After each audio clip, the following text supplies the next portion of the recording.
اور ایک صلوات محمد علیہ محمد۔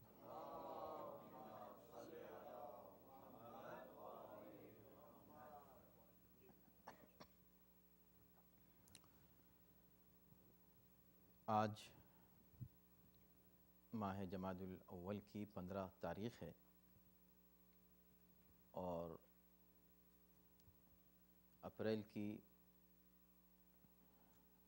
9 تاریخ ہے، 7 ہے، 9 کی 7 ہے 2012،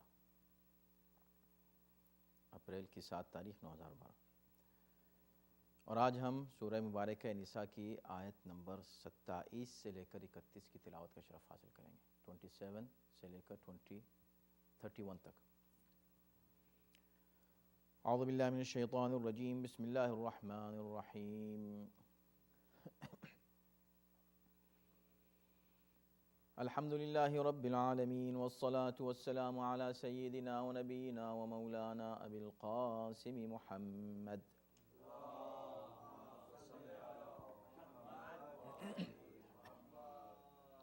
وآلہ الطیبین الطاہرین المعصومین ولعنۃ اللہ علی اعدائہم اجمعین من الآن الى یوم الدین۔ اما بعد فقد قال اللہ فی کتابہ الکریم، بسم اللہ الرحمن الرحیم۔ واللہ یرید ان یتوب علیکم ویرید الذین یتبعون الشہوات ان تمیلوا میلا عظیما۔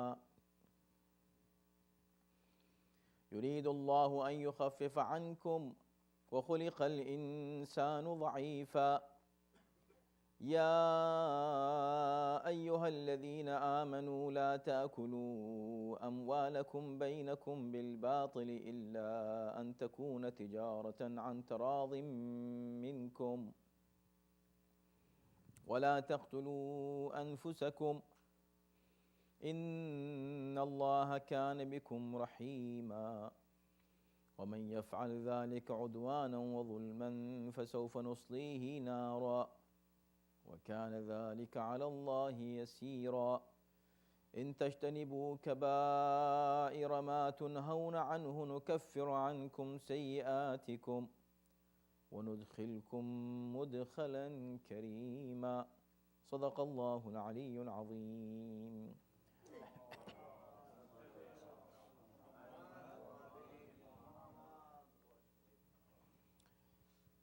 اور اللہ چاہتا ہے کہ تمہاری توبہ قبول کر لے، مگر جو لوگ خواہشات کی پیروی کرتے ہیں اور چاہتے ہیں کہ تم راہ راست سے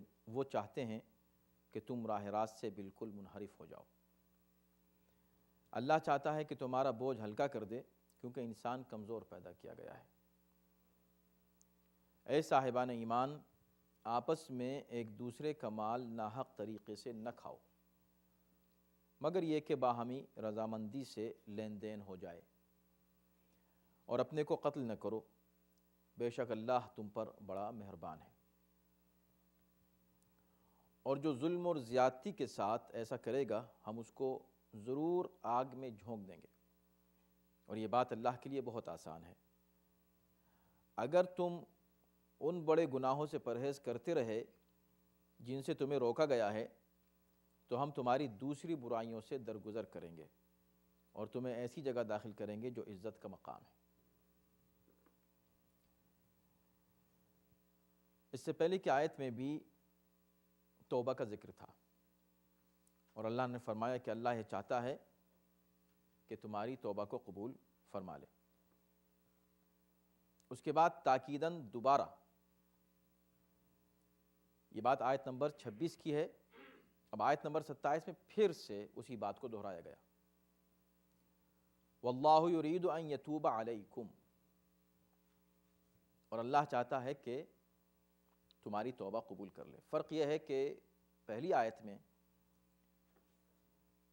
یہی بات کہی گئی تھی کہ اللہ چاہتا ہے کہ تمہاری توبہ قبول کرے، مگر اس میں اس کے مقابلے پر ایک دوسری تحریک ہے جو خدا کے مقابلے پر چل رہی ہے، شیطانی تحریک، اس کا ذکر نہیں تھا۔ یہاں پر دونوں کا ذکر کیا جا رہا ہے۔ اللہ یہ چاہتا ہے کہ تمہاری توبہ قبول کر لے، وَيُرِيدُ الَّذِينَ يَتَّبِعُونَ الشَّهَوَاتِ، اور جو لوگ خواہشات نفس کی پیروی کرتے ہیں، جو شہوتوں کی پیروی کرتے ہیں، وہ یہ چاہتے ہیں کہ تم راہ راست سے بالکل الگ ہو جاؤ، منحرف ہو جاؤ۔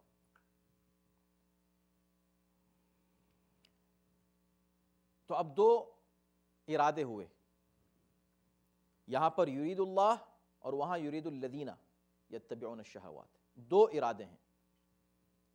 ایک الہی ارادہ ہے کہ اللہ توبہ قبول کر لے۔ پہلی بات تو یہ کہ اللہ توبہ قبول کر لے، یہ لفظ خود اس بات کی دلیل ہے کہ خدا یہ چاہتا ہے کہ انسان توبہ کرے، جب کرے گا تبھی تو قبول ہوگی۔ اگر کسی نے توبہ ہی نہیں کی تو اللہ کس کی توبہ قبول کرے گا؟ تو چونکہ انسان ضعیف پیدا کیا گیا ہے، جو بات کی آیت میں کہی جا رہی ہے بات، اور انسان سے گناہ ہو جاتے ہیں، انسان معصوم نہیں ہے،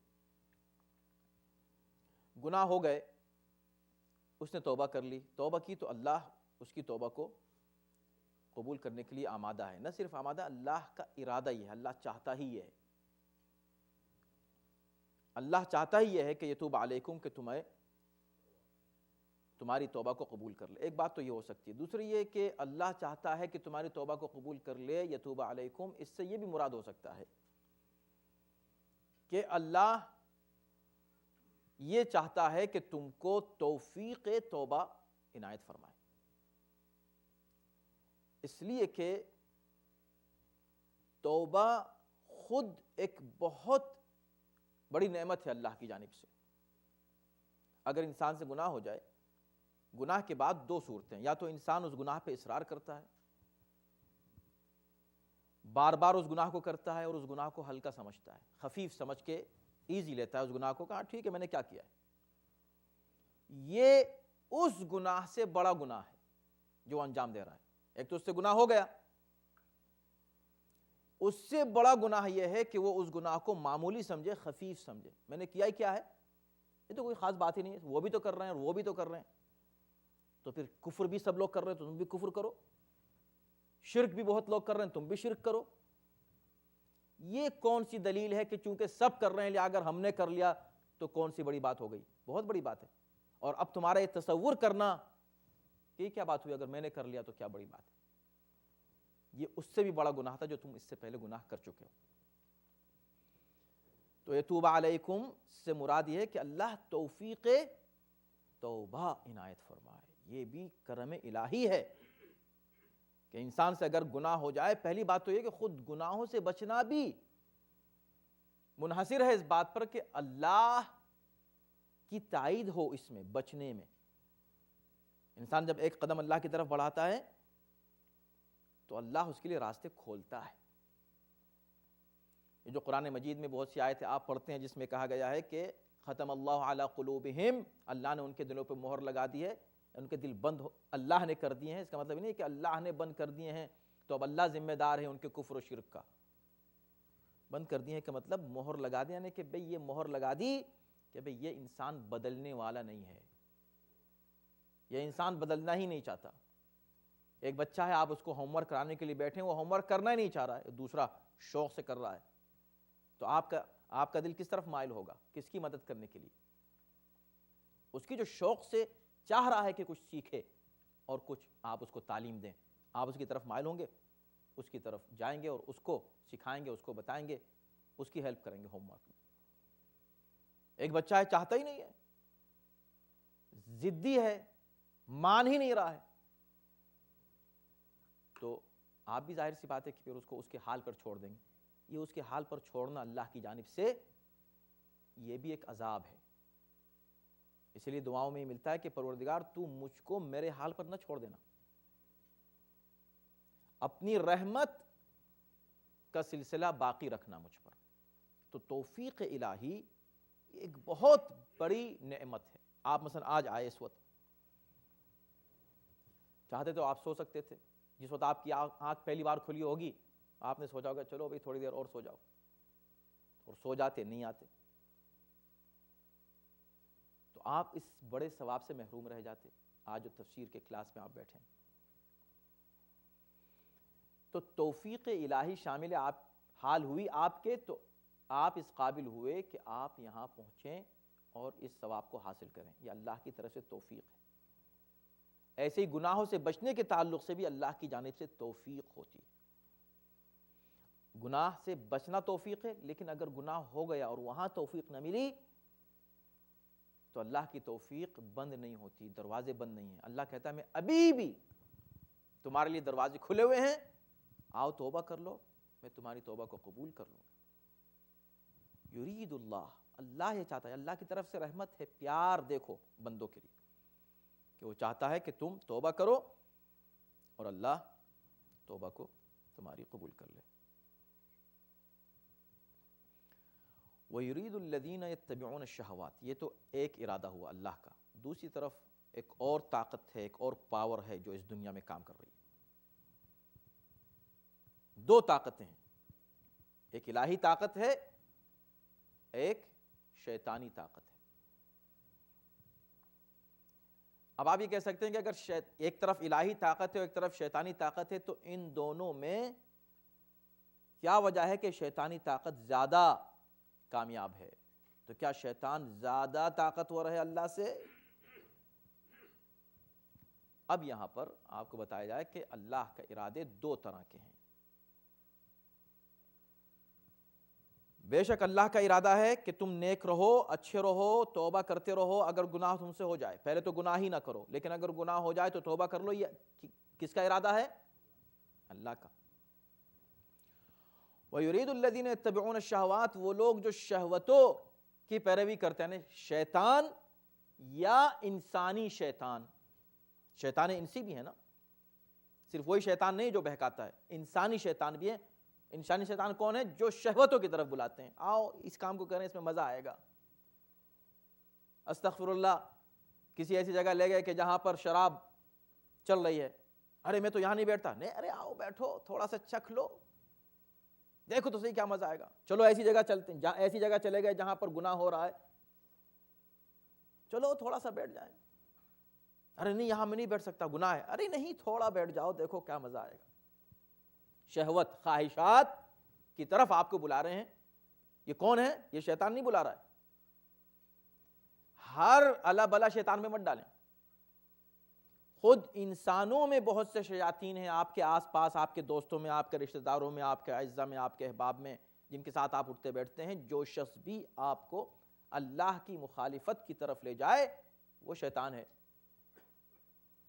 اس لیے کہ وہ خود خواہشات نفس کی پیروی کر رہا ہے، آپ کو بھی اسی طرف لے جا رہا ہے. آؤ دیکھو مزہ آئے گا. عربی مزہ تو آئے گا، گناہ میں تو مزہ آتا ہی آتا ہے، اس میں کیا بات ہے؟ بات تو جب ہے کہ جب ہم اس مزے کو چھوڑ دیں آخرت کے مزے کے لیے، وہاں بھی مزہ آئے گا. مگر وہاں مزہ ان کو آئے گا جو یہاں کے ان حرام مزوں کو چھوڑ دیں گے. شہوات، ان تمیلوا میلا عظیما، تم منحرف ہو جاؤ، بالکل راستے سے الگ ہو جاؤ. تو یہ ان کا ارادہ ہو گیا. تو کتنے ارادے ہو گئے؟ دو، ایک اللہ کا، ایک شیطان کا اور انسانی شیطانوں کا. آپ نے کہا کہ بھئی یہ کیوں کامیاب ہیں؟ اللہ کا ارادہ تو زیادہ مضبوط ہے، وہ کامیاب ہونا چاہیے. تو ارادے دو طرح کے ہیں، ایک ارادہ تکوینی ہے، ایک ارادہ تشریعی ہے. ارادہ تکوینی کیا ہے؟ ارادہ تکوینی وہ ہے کہ جو اللہ نے ارادہ کیا بس یہ ہونا ہے. تکوین میں، تخلیق میں ایسا ہونا ہے، اللہ نے ارادہ کر لیا. اب اس ارادے کے مقابلے پر کسی کا ارادہ نہیں چلتا، وہ ہونا ہی ہونا ہے. جو اس نے سوچ لیا، جو اس نے کر لیا، جو اس نے چاہا، کن فیکون. اس میں فاصلہ بھی نہیں، اس کے ارادے میں اور تخلیق میں کوئی فاصلہ نہیں ہے. یہ ہے ایک ارادہ تکوینی، یعنی وہ کام ہونا ہے. ایک ہے ارادہ تشریعی. ارادہ تشریعی کیا؟ اللہ چاہتا ہے کہ ایسا ہو جائے، مگر قانون بنا کر. یعنی اللہ یہ چاہتا کہ جتنے دنیا کے انسان ہیں سب اللہ کو مانیں، مگر اب یہاں زور زبردستی نہیں ہوگی، جبر نہیں ہے. یہاں ماننا ہی پڑے گا، نہیں ایسا ماننا پڑے گا نہیں. ارادہ تکوینی میں اللہ یہ چاہتا ہے مثلا کہ روزانہ سورج اتنے بجے نکلے، اتنے بجے غروب ہو، اللہ ہی چاہتا ہے۔ اب اس ارادے میں ذرہ برابر بھی کوئی شخص تبدیلی نہیں لا سکتا، اور سورج کی ہمت نہیں ہے جو کہہ دے نہیں، اس لیے کہ اس کا ارادہ تکوینی ہے، اس نے چاہا کہ ایسا ہو تو بس ویسا ہی ہوگا، پیریڈ۔ اب ایک ارادہ تشریعی، عقل دی ہے انسان کو، اختیار دیا ہے انسان کو، اس اختیار میں اللہ نے تشریع رکھی، شریعت، دیکھو یہ راستہ صحیح ہے، یہ راستہ غلط ہے، اس پہ مت چلنا، اس پہ چلنا، اس پہ مت چلنا۔ یہ اللہ کی جانب سے ارادہ، اللہ کا ارادہ ہے کہ ہر انسان نیک ہو جائے، مگر زبردستی نہیں، جبر کے ساتھ نہیں، بلکہ شریعت دکھا کر، اس کو کہتے ہیں تشریعی۔ یہاں جو ارادہ ہے اللہ کا ارادہ تکوینی نہیں ہے کہ اللہ چاہتا یہ ہے کہ تمہاری توبہ قبول کر لے، اگر ایسا ہے تو پھر تو ہر ایک کی توبہ قبول ہو گئی، ختم بات، اس لیے کہ اس کا ارادہ ہو گیا۔ نہیں، اللہ چاہتا ہے، یعنی شریعت اللہ نے معین کر دی، قانون معین کر دیا، اچھائی برائی تم کو بتا دی، اب تمہارے اوپر چھوڑ دیا۔ اللہ تو یہی چاہتا ہے کہ تم نیک بنو، تم نہیں چاہ رہے تو میں کیا کروں؟ یہ ہے ارادہ تشریعی۔ تو یہاں اس بات کا خیال رکھیے کہ ارادہ تشریعی مراد ہے، لہٰذا اگر آپ یہ دیکھیں کہ شیطانی ارادہ غالب ہے آج دنیا پر، تو یہ شیطانی ارادہ انسان پر غالب ہے، نہ کہ ارادہ الہی پر۔ اس کا ارادہ الہی سے تعلق نہیں ہے کہ شیطان کا ارادہ اللہ کے ارادے پر غالب آ گیا، نہیں، یہ تو جب غالب آتا جب اللہ کا ارادہ تکوینی ہوتا۔ چنانچہ انما یرید اللہ لیذہب عنکم الرجس اہل البیت ویطہرکم تطہیرا۔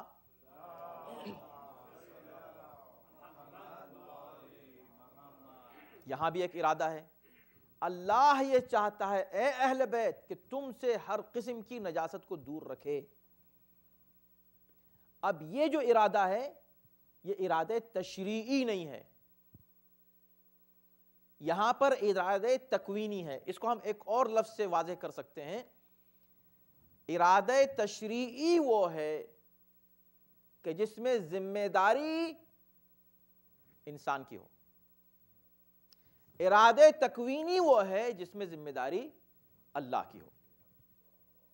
اللہ تمہاری توبہ قبول کرنا چاہتا ہے کا مطلب یہ ہے کہ ذمہ داری تمہاری ہے کہ تم پہلے توبہ کرو تو وہ قبول کرے۔ ارادہ تکوینی آیہ تطہیر کے اندر ہے، اے اہل بیت اللہ چاہتا ہے کہ تم سے نجاست کو دور رکھے۔ اب یہ اہل بیت کی ذمہ داری نہیں ہے کہ وہ خود کو دور رکھیں، اللہ کی ذمہ داری ہے۔ لہٰذا اب اگر کوئی شخص اہل بیت پر کوئی الزام لگاتا ہے کہ خدا نخواستہ نعوذ باللہ فلاں جگہ اہل بیت نے کوئی غلطی کی، تو یہ غلطی اہل بیت کی نہیں ہوئی، اس لیے کہ ذمہ داری اللہ کی تھی کہ ان کو غلطی سے محفوظ رکھے، تو الزام اللہ پر چلا گیا، اس لیے کہ یہ اس کا ارادہ تکوینی تھا۔ وہ اپنے اوپر ذمہ داری لے رہا ہے کہ میں نجاست کو دور رکھوں گا، میں تمہیں پاک رکھوں گا۔ یہاں ارادہ تشریعی ہے، شریعت بتا دی توبہ کرو گے تو میرا ارادہ یہ ہے، میں چاہتا یہ ہوں کہ ہر انسان جنتی ہو۔ کب خدا چاہے گا کوئی شخص جہنم میں چلا جائے؟ یہ بات واضح ہو گئی۔ اس کے بعد پھر اللہ نے اپنی ایک اور رحمت کا مظاہرہ فرمایا، ایک اور رحمت کا پہلو واضح فرمایا اس آیت میں۔ وہ کیا؟ یرید اللہ ان یخفف عنکم، اللہ چاہتا ہے کہ تمہارے لیے تخفیف کرے، تمہارے بوجھ کو ہلکا کر دے، تمہارے لیے آسانیاں پیدا کرے۔ اسلام دنیا کا آسان ترین مذہب ہے۔ شریعت اسلامی کی کئی خصوصیات ہیں۔ پہلی خصوصیت یہ ہے کہ دنیا کا واحد مذہب ہے اور دین ہے جو واقعاً دین ہے۔ ان الدین عند اللہ الاسلام، یہ صرف دعویٰ نہیں ہے عملی طور پر اس لیے یہ دین ہے کہ دین کہتے ہیں راستے کو، چلنے کو. آپ جب راستے پر چلتے ہیں، جب آپ روڈ پر چلتے ہیں، تو ہر لمحے آپ کو روڈ کے قانون کا خیال رکھنا ہے، اور قانون کا خیال جب رکھنا ہے جب وہاں قانون ہو. اب آپ گاڑی چلاتے چلاتے یہ نہیں کہہ سکتے کہ اب مجھے پرواہ نہیں ہے کہ یہاں کیا سائن لگا ہوا ہے، مجھے کتنی سپیڈ پہ چلانا ہے، اس کی پرواہ نہیں ہے. اور یہ بھی ہے کہ آپ کو چلتے ہوئے جاگتے رہنا ہے. آپ سو گئے تو گئے کام سے. اس کا مطلب ہے کہ ہر لمحے نہ صرف سونا، یہاں بھی دنیا کے ہر قانون میں ایسی کوئی چیز کھا کر یا پی کر گاڑی چلانا کہ جو آپ کو نشے کی حالت میں لے جائے اور آپ اپنے عقل اور فکر کو کھو دیں، منع ہے. کیونکہ ایک لمحے کے لیے بھی تمہیں قانون سے غافل نہیں ہونا ہے. جو رول ہے، جو قوانین ہیں، اس پہ عمل کرنا ہے. ہر وقت جاگتے رہو قانون پہ عمل کرنے کے لیے. یہ اسلام ایک مذہب ہے جس میں آپ کو ہر لمحے قانون پر عمل کرنا ہے. یہ اس کی خصوصیت ہے. کوئی لمحہ ایسا نہیں کہ ابھی اس وقت میں نماز تو واجب نہیں ہے تو مجھ پر تو اور کچھ واجب نہیں ہے، چلو ٹھیک ہے. آپ جہاں ہیں آپ کو حلال و حرام کا خیال رکھیں. سو بھی رہے ہیں تو بھی آپ پر لازم ہے کہ سونے سے پہلے آپ دیکھیں کہاں آپ لیٹے تھے، کہاں سوئے تھے، کون سی جگہ تھی. تو کوئی ایسا لمحہ آپ کی زندگی کا نہیں ہے کہ جہاں آپ یہ کہیں کہ اسلام ہم سے الگ یا ہم اسلام سے الگ ہیں. قانون کے مطابق عمل کرنا ہے. اب جب قانون کے مطابق ہمیشہ عمل کرنا ہے تو آپ نے کہا ارے یہ تو بڑی مشکل ہو گئی.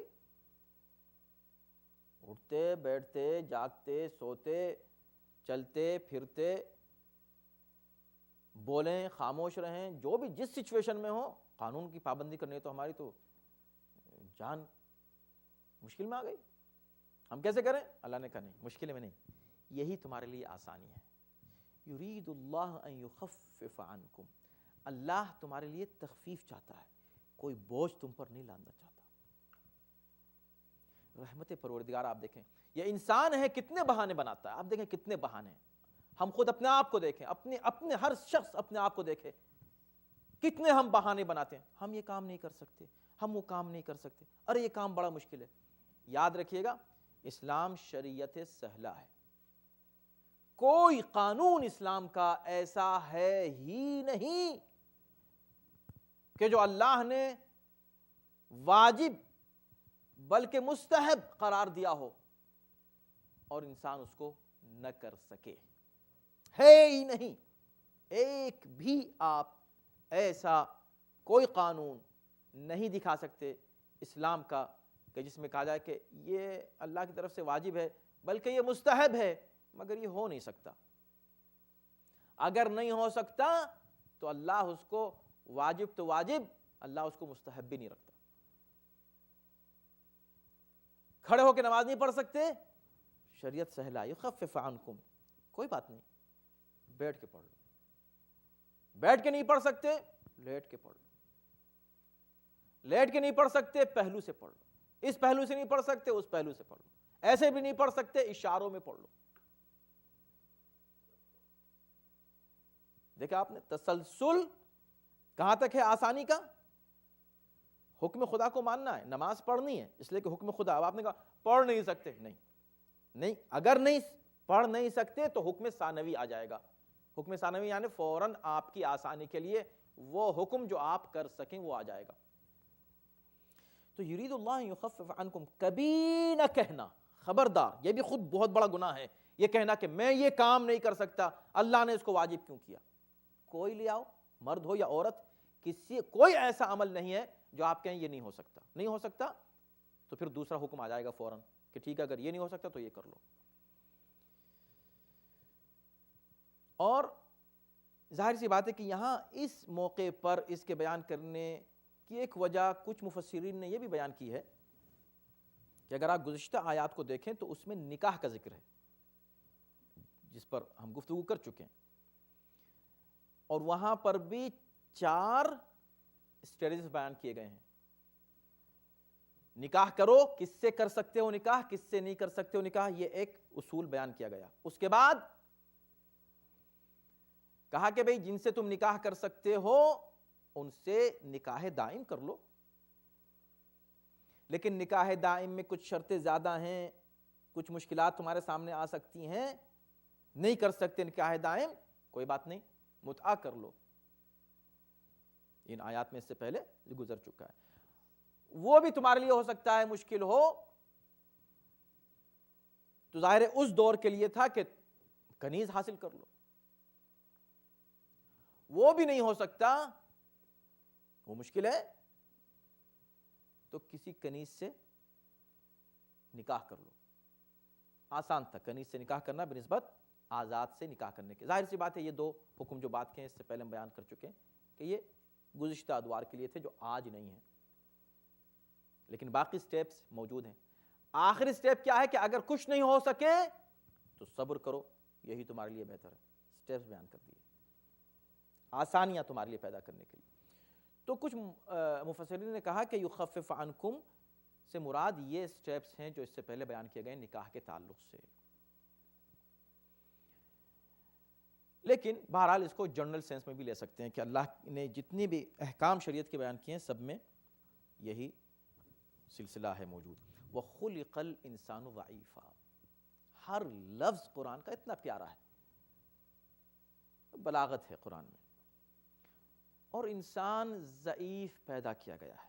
اللہ چاہتا ہے کہ تمہارے بوجھ کو ہلکا کر دے، اس لیے کہ انسان کمزور پیدا کیا گیا ہے. پیدا کرنے والا کون ہے؟ وہی ہے. توجہ کیجئے، اس نے پیدا کیا، وہ کہہ رہا ہے کہ میں اس لیے تم پر بوجھ نہیں لا دوں گا کہ تم کمزور پیدا کیے ہو.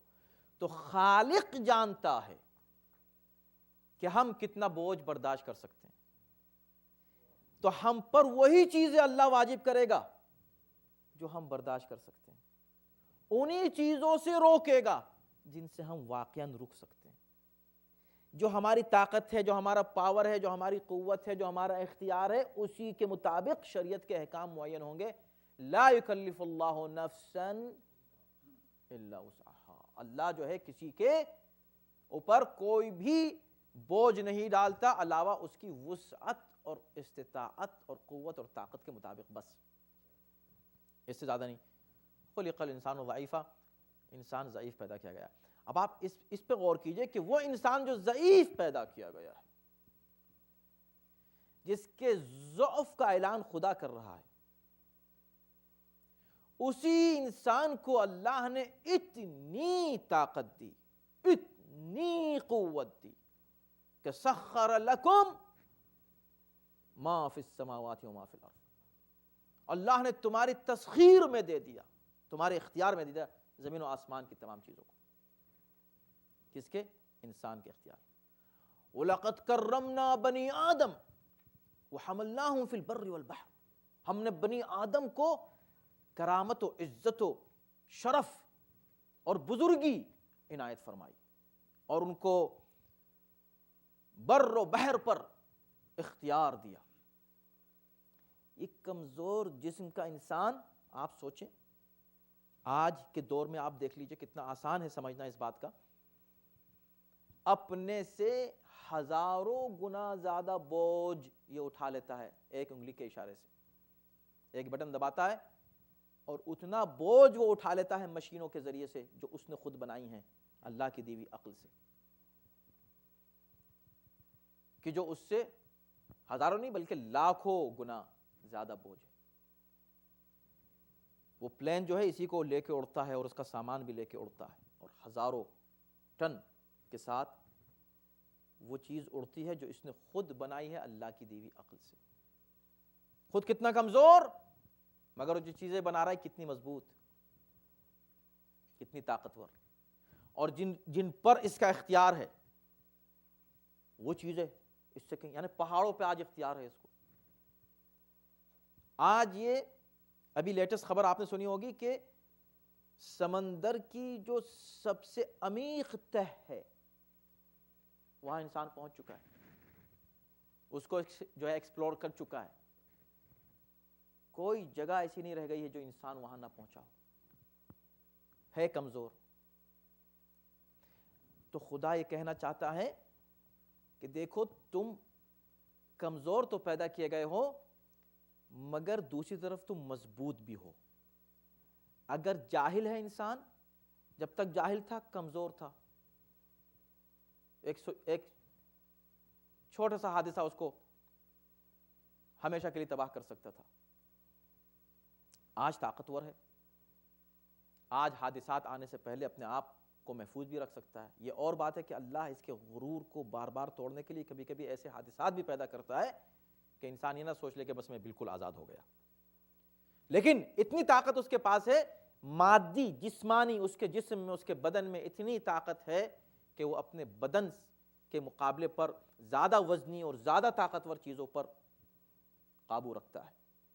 تو خدا یہ کہنا چاہتا ہے کہ پھر سوچ لو کہ تمہاری روح اور تمہارا نفس کتنا طاقتور ہو سکتا ہے. اب وہ لوگ، وہ شیاطین جو تم کو اپنی شہوتوں کے ذریعے سے یا تمہاری شہوتوں کو، تمہاری خواہشات کو ابھار کر راستے سے تم کو ہٹانا چاہتے ہیں، ان کو طاقتور مت سمجھ لینا. یہ شیطان بہت کمزور ہے جس کو تم نے بہت طاقتور سمجھ رکھا ہے. شرط یہ ہے کہ تم طاقتور ہو جاؤ. آج سائنس اور ٹیکنالوجی کے ذریعے سے تم طاقتور بنے ہو نا، تو علم کے ذریعے سے، علم اور عقل نے تم کو طاقت دی ہے. اسی انداز سے نفس اگر پاک اور پاکیزہ ہوگا تو طہارت نفس کے ذریعے سے تم اتنے طاقتور ہو جاؤ گے کہ ایک شیطان نہیں، ہزاروں شیاطین تمہارے سامنے آئیں گے، کمزور ہو جائیں گے اور تم طاقتور رہو گے. تم ضعیف خلق تو کیے گئے ہو مگر اللہ نے تمہاری قوت کے تمام اسباب مہیا کر دیے ہیں کہ تم چاہو تو ضعیف رہ کر بھی مضبوط ہو جاؤ، چاہے مادی اعتبار سے اور چاہے روحانی اور نفسانی اعتبار، جو نفسیاتی اعتبار سے. اب اس کے بعد کی آیت کہتی ہے، یہ بات تھی، یہ موضوع تھا شہوتوں کی پیروی اور انسان کی کمزوری کا ذکر. اب اس کے بعد کی آیت میں مومن کے جان و مال کی حرمت کا ذکر کیا جا رہا ہے. یا ایھا الذین آمنوا لا تأکلوا اموالکم بینکم بالباطل. دیکھو آپس میں ایک دوسرے کا مال باطل کے ساتھ ناحق مت کھاؤ. یہ اصول مرتب کیے جا رہے ہیں. ایک صحیح صالح انسانی معاشرے کا قیام ممکن نہیں ہے جب تک لوگ ایک دوسرے کے حقوق کو نہ سمجھیں. ان میں سے ایک حق مال کا حق ہے. مال کی اہمیت ہے. کسی کا مال اس کا اپنا ہے، تم اس کی اجازت کے بغیر اس میں تصرف نہیں کر سکتے. تو باطل کے ساتھ مال نہ کھاؤ. اب کھاؤ، لفظ کھاؤ ہے لیکن اس کا مطلب صرف کھانے کی بات نہیں ہو رہی. کسی طرح کا بھی استعمال، کسی طرح کا تصرف کسی کے مال میں جائز نہیں ہے، بغیر اس کی اجازت کے، بغیر اس کی پرمیشن کے، بغیر اس کی رضامندی کے. اور جہاں تک لفظ کھاؤ کی بات ہے تو یہ ہمارے اردو میں بھی استعمال ہوتا ہے. فلاں فلاں کا مال کھا گیا. کھا گیا تھوڑی کہ صرف کھا گیا پیٹ سے، منہ سے اور پیٹ میں چلا گیا، نہیں. ہو سکتا ہے کسی کی زمین، اس نے زمین پہ قبضہ کر لیا تو کہیں گے کہ اس کا مال کھا لیا. مال لے کر واپس نہیں کیا تو کہہ دیں گے اس کا مال کھا لیا. تو کھا لیا جو ہے یہ محاورہ ہے. یہاں پر اللہ یہ کہہ رہا ہے کہ دیکھو آپس میں ایک دوسرے کا مال نہ کھانا باطل کے ساتھ. اب اس سے کسی طرح کا بھی گناہ، مثلا ربا ہے، سود خوری ہے، جوا ہے، غصب ہے، کسی کا مال چھین لیا، دھوکہ دے دیا کسی کو، چوری کر لی، کسی انداز سے بھی حرام مال آپ نے کسی کا حاصل کر لیا، کسی ذریعے سے صحیح، اس کی مرضی کے بغیر، یہ حرام ہے، جائز نہیں. اب اس میں تعداد اور مبلغ کی شرط نہیں ہے کہ کتنا. $1 آپ نے کسی کا لیا یا $1,00,000 آپ نے کسی کا لیا، حرام حرام، آپ لے نہیں سکتے بغیر اجازت کے. یہ اصول مرتب کیے. الا ان تکون تجارتا عن تراض منکم، الا یہ کہ تجارت ہو جائے. تجارت یعنی معاملہ ہو، آپ نے ایک دوسرے سے معاملہ کر لیا کہ ٹھیک ہے یہ آپ کی چیز ہے، یہ میری چیز ہے. راز عن تراض. دیکھیں پہلے تو تجارت کہہ دیا، تجارت خود ہی ایک حلال معاملہ ہے. آپ نے ایک دوسرے سے بات کی، معاملہ کیا. عن تراض منکم، بشرطے کہ آپس میں رضامندی کے ساتھ. اب یہاں پر فقہا نے اس سے بہت استنباط کیا ہے معاملات کے ذیل میں جو مسائل آتے ہیں، اور تجارت کے ذیل میں اور لین دین کے ذیل میں، بیع و شراء کے ذیل میں جو احکام آتے ہیں، اس میں اس آیت سے بہت استدلال کیا گیا ہے. پوری آیت جو ہے اس سے، ان میں اس حصے کو عن تراض منکم، اس میں فقہا نے ایک پورا باب لکھا ہے خیارات کا. یعنی لین دین ہو گیا، تجارت ہو گئی، تجارت کے بعد یعنی لین دین، آپ نے پیسے لے لیا، اس کو جنس دے دیا، ہو گیا لین دین. کب تک اسے واپس کیا جا سکتا ہے؟ کن شرطوں پہ اسے واپس کیا جا سکتا ہے؟ کب اس لین دین کو لغو اور باطل کیا جا سکتا ہے؟ یہ تمام اصول ہیں. تو یہاں تجارتاً عن تراض، نہ صرف اس وقت لین دین جو اصول آج آپ ایک چیز خرید کر لاتے ہیں یہاں کسی اسٹور سے، بعد میں آپ 15 دن کے بعد چلے گئے، آپ نے اس کو واپس کر دیا، انہوں نے خاموشی سے واپس لے لیا. یہ کام آپ اپنے ملکوں میں نہیں کر پاتے، یہاں کرتے ہیں، اور اس میں بھی لوگ زیادتی کرتے ہیں، جو کچھ ایسی حرکتیں بھی ہوتی ہیں جو جائز نہیں ہیں. شریعت کا علم ہونا چاہیے لوگوں کو، لیکن اس کی تعریف کرتے ہیں لوگ. دیکھا یہاں لوگ مال واپس لے لیتے ہیں اگر آپ جا کے واپس کر دیں. یہ اسلامی اصول ہیں، اسلامی اصول ہیں، اور اس کے کچھ قوانین ہیں، کچھ اس کے ضوابط ہیں، جس کو آپ فقہی کتابوں میں جا کر آپ پڑھیں تو آپ کو معلوم ہوگا کہ کتنی باریکی کے ساتھ. میں نے عرض کیا تھا اس سے پہلے بھی شاید کسی موقع پر کہ ایک کتاب ہے مکاسب، جو فقہ کی آخری کتاب ہے. اصول کی کتاب انہی شیخ مرتضی انصاری کی لکھی ہوئی رسائل ہے، لیکن یہ مکاسب جو ہے، مکاسب مکسب کی جمع ہے، یعنی کمائی. المکاسب المحرمہ اس کا نام ہے، حرام کمائی. اس پر زبردست یہ کتاب لکھی ہے، اور یہ درس خارج میں جانے سے پہلے کی کتاب ہے. اس کے بعد اس کو ختم کر لیا، رسائل ختم کر لی، کفایہ ختم کر لی، تو طالب علم اس کے بعد سطوح سے فارغ ہو گیا، اب چلا جاتا ہے درس خارج میں. یعنی آخری بک ہے، آخری کتاب ہے جو معاملات پر لکھی گئی ہے، اور جس پہ فقیہ بحث کرتا ہے پوری ڈیٹیل کے ساتھ کہ کیا معاملات جائز ہیں، کون سے حرام ہیں، کس چیز کی تجارت جائز ہے، کس چیز کا لین دین جائز ہے، کس چیز کا لین دین جائز نہیں ہے، کہاں آپ کن شرطوں پر کسی چیز کو قبول کر سکتے ہیں اور معاملات جائز ہو سکتے ہیں، اور کن شرطوں پر وہ معاملات باطل ہو سکتے ہیں. وَلَا تَقْتُلُوا أَنفُسَكُمْ. اب ایک ہی ساتھ ایک ہی آیت میں دو اصول بنیادی اسلام نے پیش کر دیے. ایک مال کی حرمت، مال کا احترام مومن کے، دوسرے جان کا احترام. وَلَا تَقْتُلُوا أَنفُسَكُمْ، اپنے نفس کو قتل نہ کرو. یہ قرآن کی بلاغت ہے کہ وہ مختصر الفاظ میں بہت سے معنی پیش کر دیتا ہے. لا تقتلوا انفسکم، اپنے آپ کو قتل مت کرو میں ہر طرح کا قتل شامل ہو گیا. اس میں خودکشی بھی شامل ہے کہ اپنے آپ کو قتل مت کرو، اور اس میں یہ بھی ہے کہ ایک دوسرے کو قتل مت کرو. اب یہاں پر یہ مال کا قتل سے کیا تعلق ہے؟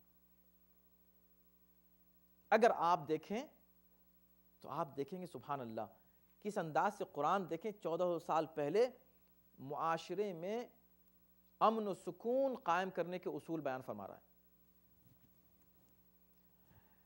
مال ہی اکثر سبب بنتا ہے قتل و خون کا. مال و دولت کی ظالمانہ تقسیم معاشرے میں یہ سبب بنتی ہے خودکشی کا بھی، اور ایک دوسرے کو قتل کرنے کا بھی، اور جنگ و جدل کا بھی، اور بڑے پیمانے پر پھر ملکوں میں آپس میں جو جنگیں ہوتی ہیں اس کا بھی، اور اس میں کتنا قتل ہوتا ہے، کتنا خون بہتا ہے. ان سب کی بنیاد کیا ہے آخر میں جا کر؟ مال و دولت. اگر ایک دوسرے کے مال کا اور دولت کا احترام کرو اور یہ سمجھ لو کہ کس کا مال کس کا ہے، کیا جائز ہے کیا ناجائز ہے، ہر شخص قانون کی پابندی کرے تو نہ ایک دوسرے پہ ظلم ہوگا، نہ کسی کا خون بہے گا اس زمین پر. وَلَا تَقْتُلُوا أَنفُسَكُمْ. ایک تو یہ مفہوم ہو سکتا ہے، ایک مفہوم یہ بھی پیش کیا گیا ہے کہ وَلَا تَقْتُلُوا أَنفُسَكُمْ کا مطلب ہے کہ اپنے آپ کو قتل نہ کر لو، یعنی تم یہ گناہ کر کے، یہ چند سکوں کے لیے، یہ معمولی دولت کے لیے تم اپنے کو تباہ نہ کر لو آخرت کے اعتبار سے. یعنی کسی کا $1 بھی لے لینا، کھا لینا حرام کے ذریعے سے، اپنے آپ کو قتل کر لینا ہے. تم نے اپنے کو ختم کر لیا، تم کو یہ اندازہ نہیں ہو کہ تم کو آخرت میں کیا تمہارا ساتھ ہونے والا ہے. تو اس سے مراد اسپریچول سوسائڈ بھی ہو سکتا ہے کہ انسان اسپریچولی خود کو قتل کر رہا ہے. ان اللہ کان بکم رحیما. آخر میں آیت یہ کیا کہہ رہی ہے کہ اللہ تمہارے لیے، تم پر بڑا رحیم ہے، بڑا مہربان ہے تمہارے اوپر. یعنی جتنے بھی احکام بیان کیے گئے ہیں اور جو کچھ بھی ہو رہا ہے اس کی رحمت کی بنیاد پر ہیں. وہ تمہارے لیے ہمیشہ رحیم ہے، مہربان ہے. اور بلا شبہ جتنے احکام شریعت ہیں یہ اللہ کی رحمت ہے ہمارے لیے. اللہ نے کہا یہ کرو تو یہ رحمت ہے، اللہ نے کہا یہ مت کرو یہ بھی رحمت ہے. ہم نے اس کی مخالفت کر لی، توبہ کی، اس نے قبول کر لیا، یہ بھی اس کی رحمت ہے. اس نے توفیق توبہ دی، یہ بھی رحمت ہے. تو رحمت ہی رحمت ہے چاروں طرف ہمارے. اگر ہم اس رحمت کو پھر بھی قبول نہ کریں تو اس سے بڑی بدقسمتی اور بدنصیبی کیا ہو سکتی ہے. بہرکیف آج ہم انہی 2 آیتوں پر گفتگو کر سکے اور تیسری آیت رہ گئی. خیر وہ خود اپنی جگہ ایک بہت مفصل موضوع ہے اور وہ ہے گناہان کبیرہ اور صغیرہ. تو اگلے ہفتے انشاءاللہ ہم اس آیت پر گفتگو کریں گے، آیت نمبر 31 گناہان کبیرہ اور صغیرہ، اور اس کی تشریح بیان کریں گے. اسی میں شاید پورا وقت ہو جائے گا. آج اختتام ہم اس بات پہ کرنا چاہتے ہیں چونکہ 15 جمادی الاول ہے اور امام زین العابدین علیہ السلام کی ولادت کی تاریخ بھی ہے ایک معروف اور مشہور روایت کی بنا پر. تو اختتام ہم نے شروع آیتوں سے کیا اور اختتام مولا کے ایک قول پر کرنا چاہتے ہیں. جتنی دعائیں ہیں صحیفہ سجادیہ میں وہ اعلیٰ ترین اخلاقی دروس ہیں.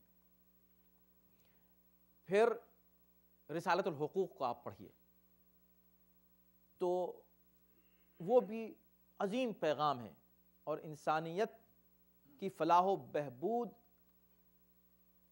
کی دستاویز جو ہے بہترین دستاویز ہے.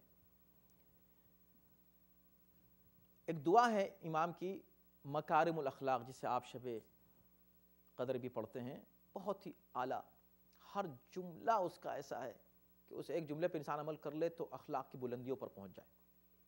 ان میں سے ایک جملے پر اختتام کرنا چاہتے ہیں جو ہماری گفتگو کا گویا خلاصہ ہو سکتا ہے اس وقت کی.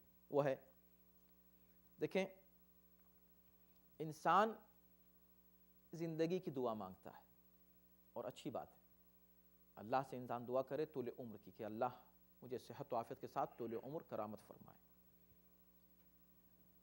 مولا جو ہیں کس طرح عمر کی دعا مانگ رہے ہیں وہ سن لیجئے تو پوری آج کی گفتگو کا خلاصہ ہو جائے گا. وہ یہ ہے کہ وَأَمِّرْنِي مَا كَانَ عُمْرِي بَذْلَةً فِي طَاعَتِكَ.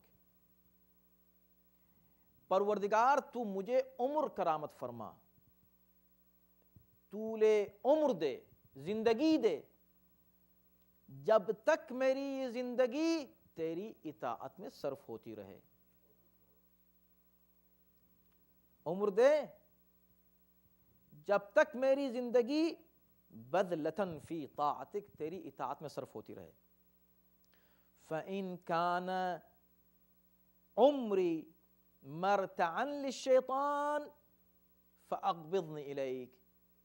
ظاہر ہے کہ یہ دعائیں ائمہ ہمارے سکھانے کے لیے کرتے ہیں، اپنی ذات کے لیے نہیں کرتے، اس کو ذہن میں رکھیے گا. پروردگار اگر میری عمر، میری زندگی شیطان کی چراگاہ بن جائے، مرتا اس جگہ کو کہتے ہیں جہاں پر جانور آ کر گھاس چرتے ہیں. کیا باریک اور لطیف تعبیر ہے. اگر میری زندگی شیطان کی چراگاہ بن جائے فَأَقْبِضْنِي إِلَيْكَ، تو فوراً مجھے اس دنیا سے اٹھا لے، پھر میں نہیں رہنا چاہتا اس دنیا میں۔ میں زندگی کی دعا اس لیے نہیں مانگ رہا ہوں کہ بس یہاں پر مزے لوں اس دنیا کے اور گناہ کروں، میں اس لیے مانگ رہا ہوں کہ تیری اطاعت ہوتی رہے، جب تک اطاعت ہوتی رہے مجھے زندہ رکھنا، جہاں میں اطاعت سے ہٹ جاؤں مجھے اٹھا لینا۔ یہ ہے فلسفہ زندگی کا، اور یہ ہے فلسفہ اطاعت الہی کا جو امام سجاد علیہ افضل الصلاۃ والسلام پیش فرما رہے ہیں۔ صلوات بر محمد و آل محمد۔